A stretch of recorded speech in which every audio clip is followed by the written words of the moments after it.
morning everybody. Class 9, subject chemistry. The topic of today, what are the types of pure substances?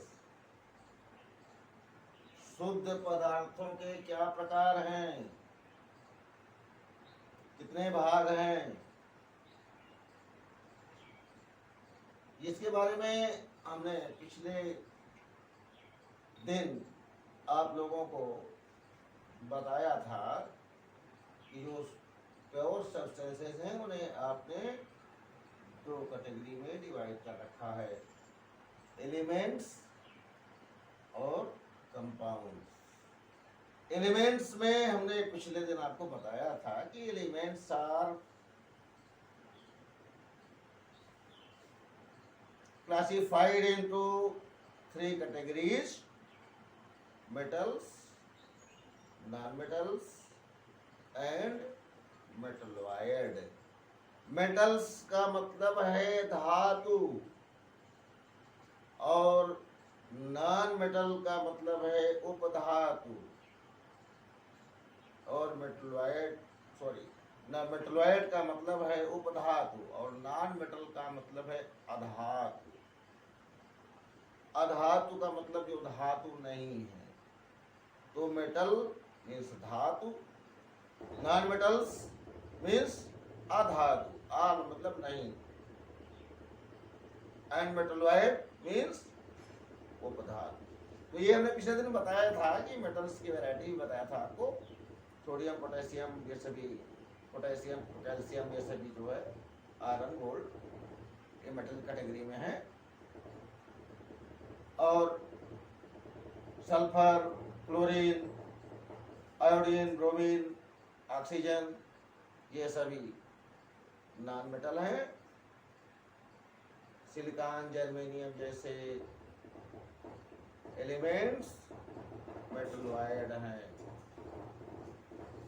ये पिछले दिन आप सब पढ़ चुके हैं और साथ में ये भी पढ़ चुके हैं कि जो एलिमेंट्स हैं, जैसे मेटल्स की प्रॉपर्टी के बारे में आपको हमने बताया था पिछले दिन की पढ़ाई। आप देखिए कि इनमें एक चमक होती है, एक विशेष रंग का चमक होता है मेटल्स में।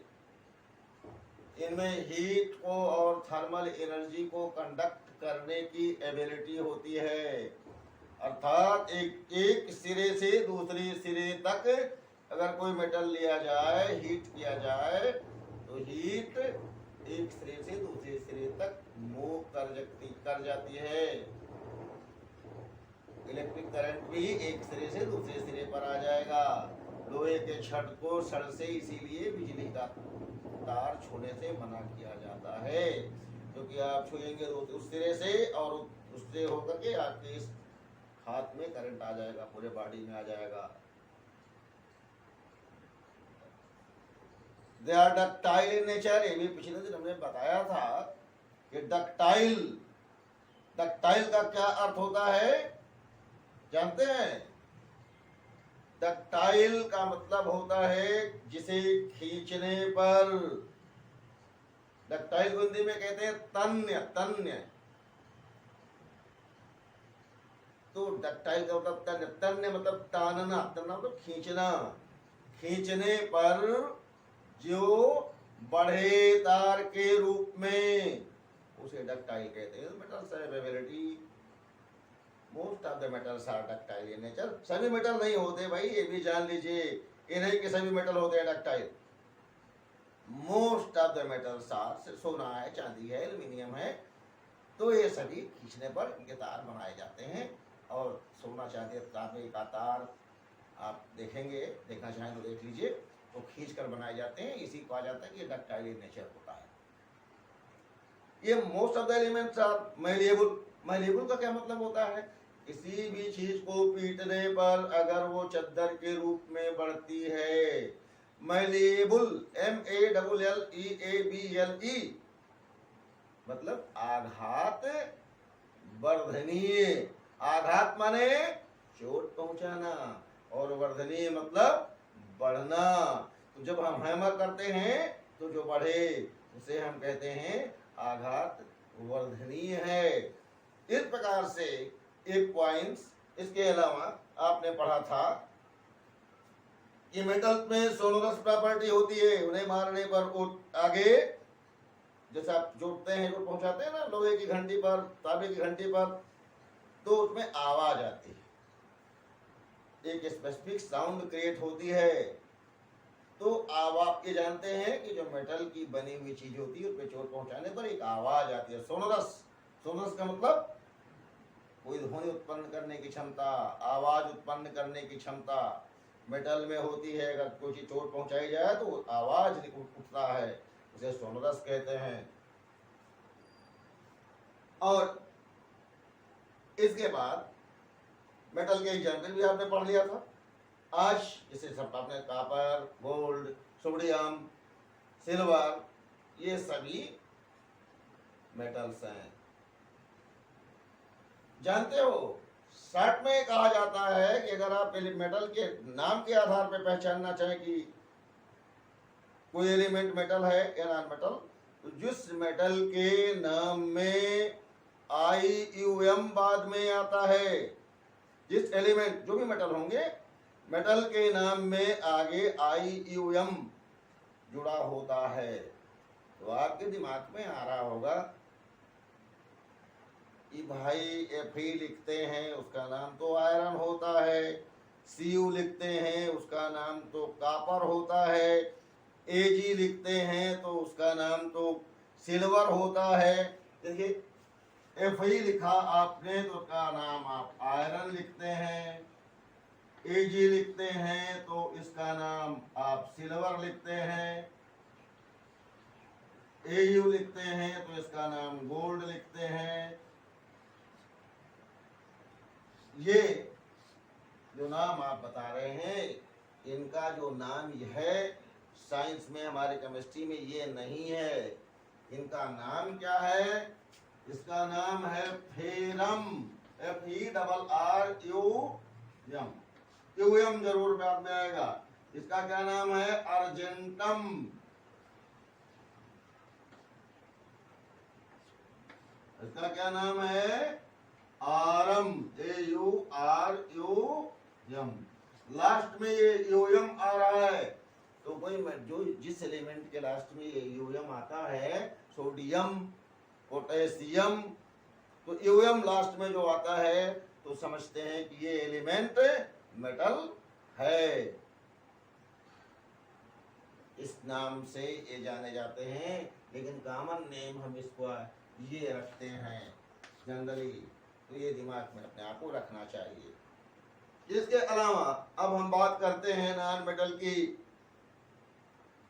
ये तो समझ में आ गया होगा कि नॉन मेटल्स में क्या होता है। नॉन मेटल्स की प्रॉपर्टीज,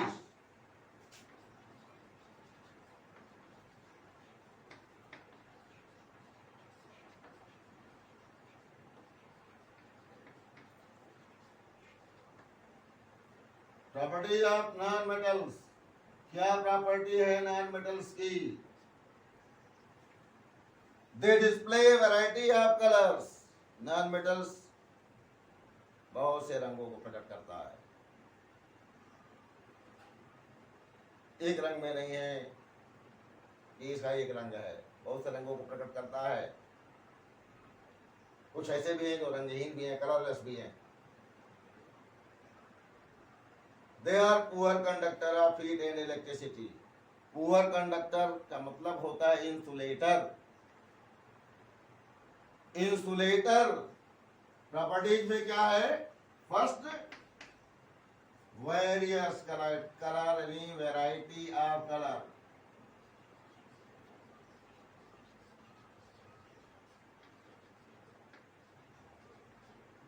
कलर्स।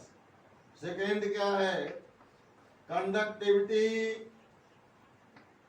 नहीं होती।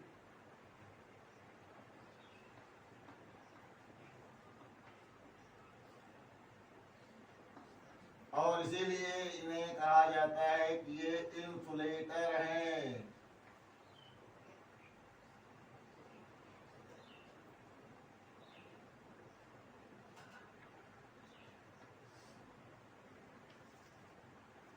इंसुलेटर को हिंदी में कुचालक कहते हैं। कु माने बुरे, चालक मतलब एक जगह से दूसरी जगह जाने वाले। पुअर कंडक्टर उसी को कह देते हैं, या उसी को इंसुलेटर कहिए, शॉर्ट में इंसुलेटर कहा जाता है। इलेक्ट्रिसिटी और हीट के लिए ये पुअर कंडक्टर होते हैं। ये लस्चरस नहीं होते, अर्थात इनमें बहुत चमक नहीं होती। रंग तो दिखता है लेकिन बहुत चमक नहीं होता, सोने चांदी जैसा।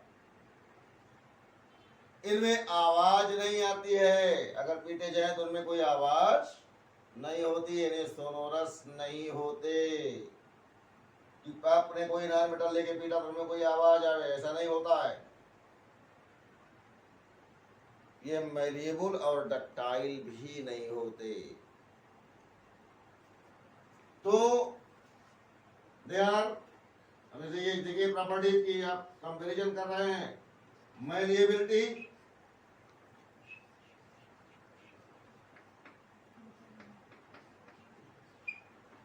ये नहीं होती। किसमें क्या पढ़ रहे हैं? Non metal. डक्टिलिटी,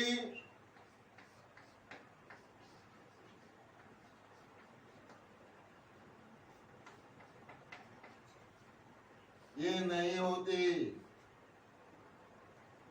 कंफ्यूजन, कोई कंफ्यूजन नहीं होगा। अब देखिए इन पॉइंट्स को आपको लिख के दिया जा रहा है कि इन्हें आप पढ़ें और समझें। डक्टिलिटी के अलावा फिफ्थ पॉइंट सोनोरस टेंडेंसी, ये भी नहीं होती। All of these properties must be learned by all of you. For example, hydrogen, nitrogen, oxygen, iodine, carbon. Carbon को जानते हो? कार्बन सी लिखते हो। कार्बन 4 रूपों में पाया जाता है, जानते हैं? कौन कौन से? कोयले के रूप में, ग्रेफाइट के रूप में, डायमंड के रूप में, और एक नया खोजा हुआ कार्बन का यही एलोट्रोप है, जिसे क्या कहते हैं? बुक मिनिस्टर फुलरीन ने खोजा, इसीलिए उसका नाम फुलरीन है। ये सभी अध्ययन आप आगे करेंगे। बेसिकली कार्बन के ये एलोट्रोप्स हैं। एलोट्रोप्स क्या होते हैं? पढ़े होंगे, नहीं पढ़े हो तो शॉर्ट में जानिए।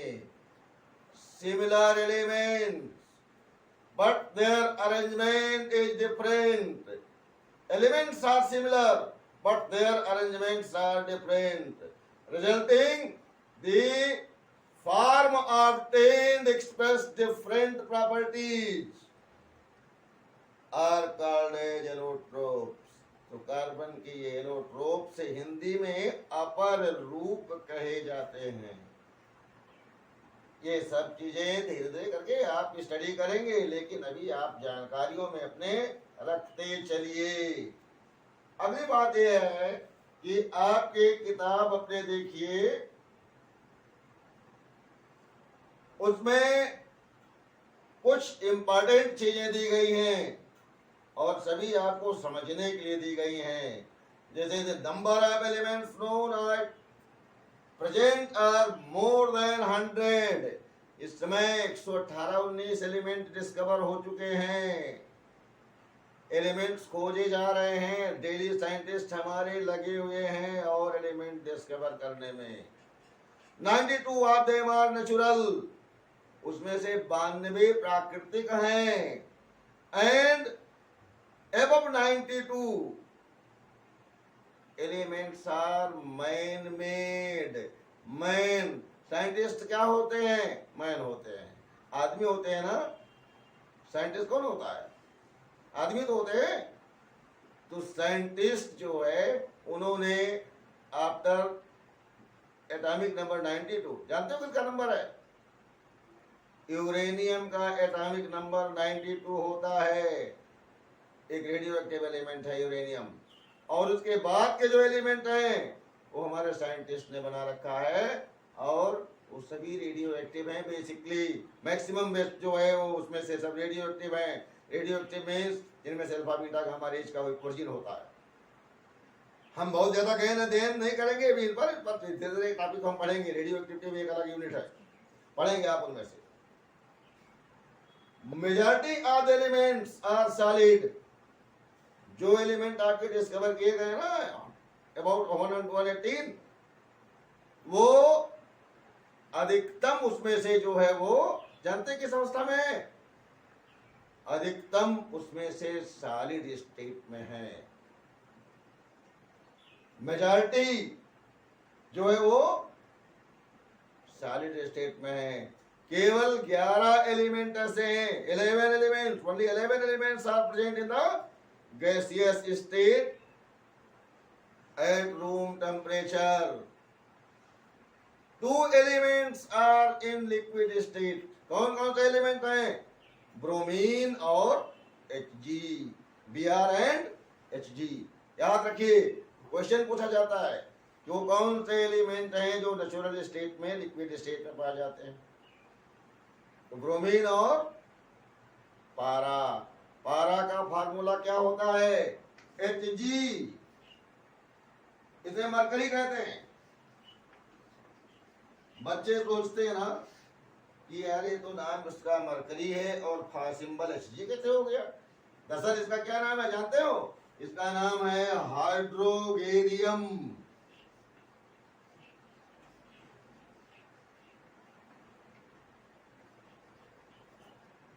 इस हाइड्रोगेरियम को ही आप कहते हैं मरकरी। कॉमन शब्दों में आप जानते हो ना, आपका घर में नाम क्या है? घर में नाम है मुन्ना, पप्पू। लेकिन विद्यालय में क्या नाम है? रामचंद्र, प्रकाश, Prakash Kumar and so on.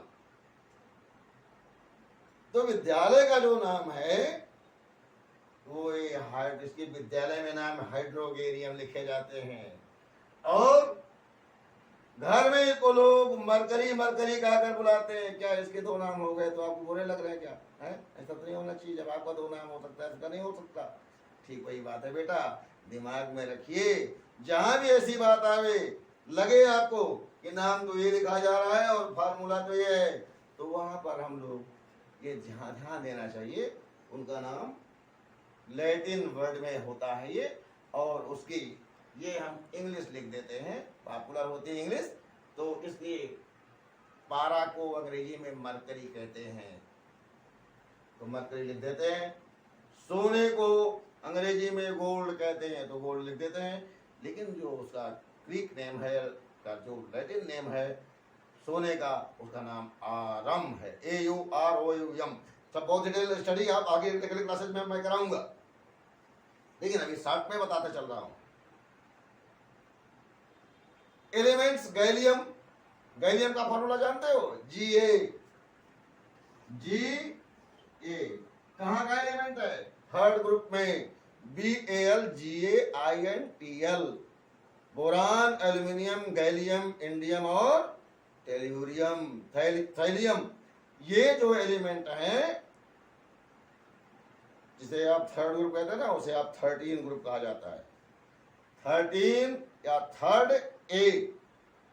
हाँ, एक बार बता दें, जब अभी तुम्हें अगले क्लास में पढ़ाएंगे, मतलब अगले चैप्टर में क्लासिफिकेशन ऑफ एलिमेंट, तो तुम्हारी किताब जो NCERT है ना, उसमें थर्ड ए की जगह थर्ड बी लिखा हुआ है। उसको करेक्शन कराना पड़ता है आपको पढ़ाते समय। चलिए अभी वहां पहुंचेंगे तब बताएंगे, लेकिन हम बता दें आपको कि वो थर्ड ए होता है, बी नहीं होता है। दूसरी बात, उसे आज 13 ग्रुप कहा जाता है, ज्यादा डिस्प्यूट करने की जरूरत नहीं है। तो 13 ग्रुप में गैलियम को रखा गया है। और उसके अलावा एक और एलिमेंट है सीजियम, सीजियम का फॉर्मूला है CS, तो CS को सीजियम कहते हैं। ये दोनों ऐसे एलिमेंट हैं कि रूम टेम्परेचर से हल्का सा भी टेम्परेचर ऊपर जाता है तो ये लिक्विड में बदल जाते हैं, इजिली लिक्विफाइबल एलिमेंट्स हैं। तो हम समझते हैं पूरी बात आपको समझ में आ गई होगी। अगर कोई दिक्कत अगर आ रही हो अभी भी तो आप उसको कांटेक्ट करके क्लियर कर लीजिए। अब अगली बात मैं आपको क्लियर कर दूं, थोड़ा सा शॉर्ट में, ज्यादा चूंकि आपके कोर्स में भी नहीं ज्यादा दिया गया है, कोई एग्जाम भी नहीं दिया गया है, लेकिन मैं थोड़ा सा बता दे रहा हूं। जो मेटल वायर्स हैं इसका एग्जाम्पल आपको कल बताए थे हम, जैसे सिलिकॉन,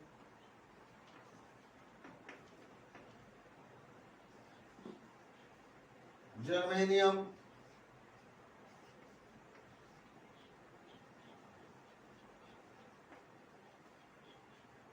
एक्सेट्रा। इनमें मेटल और नॉन मेटल दोनों की प्रॉपर्टी उपलब्ध होती है। कुछ प्रॉपर्टी मेटल की और कुछ प्रॉपर्टी नॉन मेटल की।